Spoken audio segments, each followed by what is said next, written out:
Bo Kaap is known for its brightly coloured homes and cobblestone streets. It's situated on the slopes of Signal Hill above the Cape Town city centre. The South African Heritage Resource Agency says the area contains the largest concentration of pre-1815 architecture in South Africa, and it's the oldest surviving residential neighbourhood in the mother city. The area is traditionally a multicultural neighbourhood, and most of its population is Muslim. 19 sites were awarded National Heritage status in May this year. The city approved the inclusion of the Bo Kaap area in a Heritage Protection Overlay Zone, which incorporates around 600 privately owned homes. If you really want to save the heart and soul of a community, you need to tell the story.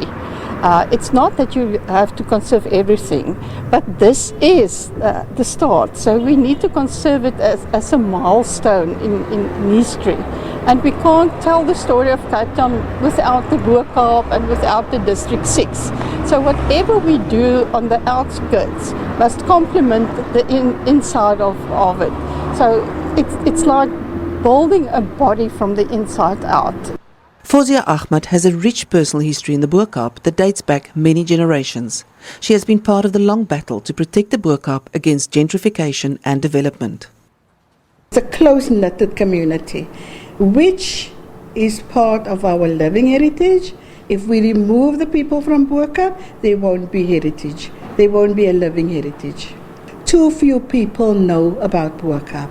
It is about time that our history books speak about Bo Kaap, because Bo Kaap has been the first colonial community, if we want to say that, because we had the indigenous people here 300 years ago, and of course when the colonials came and they brought the slaves, that community was born here in Bo Kaap. And the unfortunate thing is that there's no history written in our education books to tell who Bo Kaap is and what Bo Kaap is. Yogesh Govan, better known as Yogi, is a third-generation barber in the area.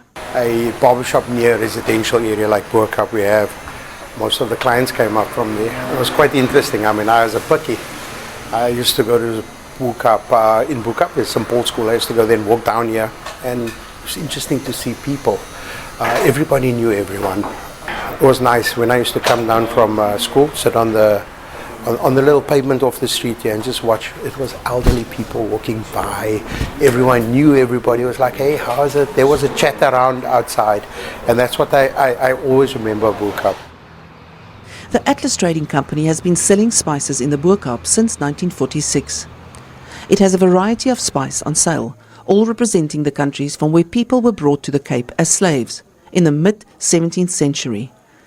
Settling in the Bo Kaap and bringing with them recipes that are still part of what is popularly known as Cape Malay cooking. The community, as you know, they only cook with spices.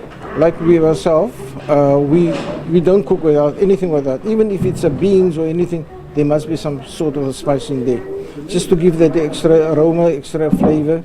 And same with the community, they also come from a spice place, from Indonesia, Malaysia, India. So spices, you can't cook without spices here in the Bo Kaap area. Through its ethnicity and food, the community has preserved its cultural identity and Islamic creed.